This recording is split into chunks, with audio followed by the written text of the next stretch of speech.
Hi friends, video క్లియర్గా చూడండి. మీసో ఎంత చీటింగ్ లంజా కొడుకంటే పాలతో నా కొడుకులు జిఎస్టీ ఆటోమేటిక్గా చేంజ్ చేసేసాడు. నేను 23rd కంప్లైంట్ ఇచ్చాను. ఎప్పుడు 23rd జనవరి. ఓకే, అదేమి ఇచ్చాడు, ఇన్ఫామ్గా 24 అవర్స్లో అవుతుంది అన్నాడు. మళ్ళీ ఏమన్నాడు, okay product ID old GST rate 5 ఉన్నది 18 చేసేసి నాకు ఇప్పుడు 2 లక్షల దాకా బొక్క పెట్టాడు. ఓకేనా, GST no GST Meesho selling price అన్నారు.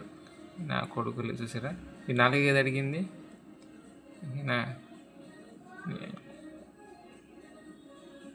4 కదా పెట్టినా కదా.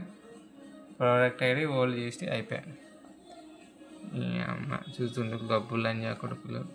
మళ్ళీ ఏమన్నది, వర్కింగ్ రిక్వెస్ట్ ఐడి 48 అవర్స్ అన్నారు. ఓకే, మళ్ళీ చూసినావా, conversion recording mobile number working GST number request essential product ID will be get back 48 hours update అంట. మళ్ళీ ఇది ప్రోడక్ట్ ఐడి కాదంటారు, మళ్ళీ మోసం చేశారు. ఓకే, మళ్ళీ చెప్పిన నువ్వు ఇట్లా చేస్తే కథలు తెంగుతావు. ఇంతకుముందు అట్లనే ప్రోడక్ట్ ఐడి అంతా ఇంకేం లేదంటే అయిపోయి అప్డేట్ అయిపోతుంది అని చూసి మళ్ళీ dear getting Meesho update price could not be applied because of wrong defective return price. ఇది మళ్ళీ కావాలంట 48 అవర్స్ అప్డేట్. కడుపు కన్నం తింటారు, ఇంకేం తింటారు అంటే ఇదంతా చీటింగ్. అంటే జిఎస్టీ రేటు మొత్తం గూడిపిస్తారు. 5% అని 18% వేసి అంటే ఆర్డర్లు ఇచ్చేస్తారు.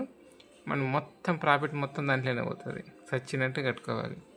ఎంత చీటింగ్ అంటే అంత చీటింగ్. ఒక్క జిఎస్టీ కూడా ఒక్క ఎడిటింగ్ చేయడానికి ఉండదు, ప్రైస్ పెంచుకోవడానికి ఉండదు. ఆటోమేటిక్గా ప్రైస్ ఫట్ ఫట్ ఫట్ ఫట్ ఫట్ అని యాక్సెప్ట్ చేయండి కాల్ చేసి ఆటోమేటిక్గా వాళ్ళే యాక్సెప్ట్ కొట్టేస్తారు. 10 రూపాయలు దాన్ని 2 రూపాయలు 3 రూపాయలకి అమ్మి దొబ్బుతారు. వచ్చిన డబ్బులు మొత్తం ఐటెం తీసేసుకొని దొబ్బేస్తారు. ఒక్క సింగిల్ రూపాయి ఇవ్వడానికి చచ్చిపోతారు.